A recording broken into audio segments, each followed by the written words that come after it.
develop skills, and you are going to have to create employment.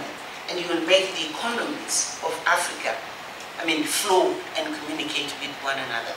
I know you will say, well, we as South Africans, we are already expanding to the continent. I think you can do more. You have to be much more strategic. For any reason, this is the biggest economy of this continent, so you have the particular responsibility of how do you invest in African continent.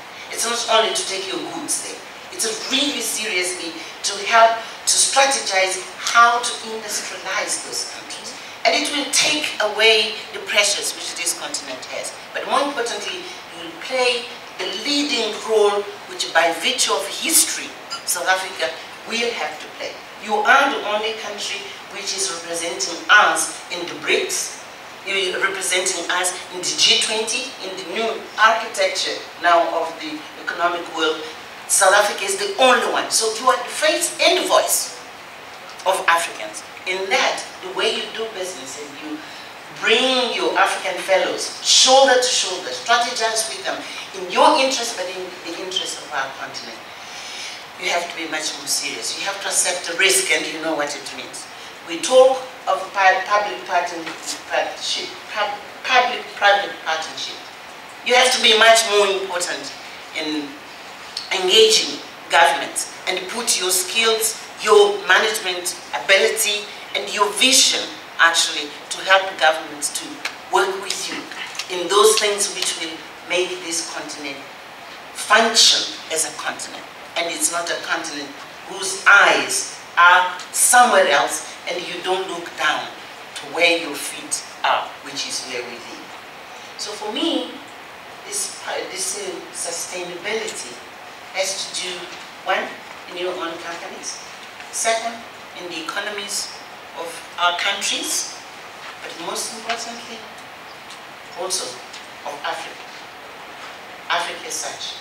And you plan clearly how you are going to make of this continent of ours also a continent of prosperity. And you engage the majorities of our people. I insist, women, you invest on that. Youth, invest on that.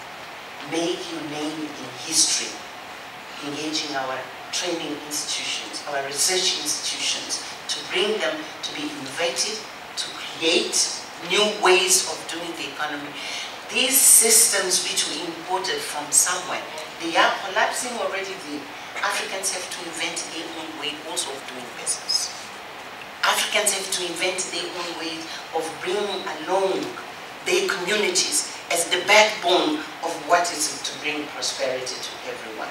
So we have to learn, but we have to learn using our own way of doing things. We are Africans who say, I am because you are. And our definition of identity is reflected in the one you are interacting with, in your family, in your community, in your nation. That's the contribution I believe Africans have to bring to development, as a development which brings everybody, doesn't exclude. Development which excludes others is doomed to fail. Thank you so much.